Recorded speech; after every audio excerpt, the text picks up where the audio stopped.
తెలుసుకుందాం. చాలామంది ఇంట్లో మనీ ప్లాంట్ మొక్క పెంచుతూ ఉంటారు. మనీ ప్లాంట్ మొక్క ప్రత్యేకంగా ఇంట్లో ఉంటే విశేషంగా ఐశ్వర్యం కలుగుతుంది. ఎప్పుడైనా మనీ ప్లాంట్ మొక్క ఇంట్లో అసలు ఎలా పెంచాలంటే, ఇంటి మెయిన్ ఎంట్రన్స్ ఉంటుందిగా, దాని పక్కనే కిటికీ ఉంటుందిగా, ఆ కిటికీలోకి పాకేలాగా మనీ ప్లాంట్ మొక్కను పెంచాలి. అప్పుడు విశేషంగా ఐశ్వర్యం కలుగుతుంది. అలాగే మనీ ప్లాంట్ మొక్క ఎప్పుడూ కూడా పైకి పెరిగేలాగా చూసుకోవాలి. కిందకి పెరిగితే మాత్రం ధనలక్ష్మి నిలబడదు. అందుకే ఒక కర్ర కట్టాలి. కర్ర కట్టి మనీ ప్లాంట్ మొక్క మెయిన్ ఎంట్రన్స్ పక్క నుండి కిటికీలోకి పెరిగేలాగా ఆ కర్ర కట్టాలి. ఒక్కొక్కసారి మనీ ప్లాంట్ మొక్కకి పసుపు రంగులో ఉన్న ఆకులు వస్తూ ఉంటాయి. అలాంటప్పుడు ఆ ఆకులు కట్ చేయాలి. ఎప్పుడు మనీ ప్లాంట్ మొక్కకి గ్రీన్ కలర్లో ఆకులు ఉండేలాగా చూసుకోవాలి.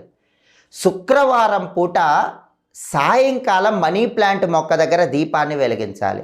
చాలామందికి ఈ విషయం తెలియదు. మనీ ప్లాంట్ మొక్క ఇంట్లో పెంచుతారు,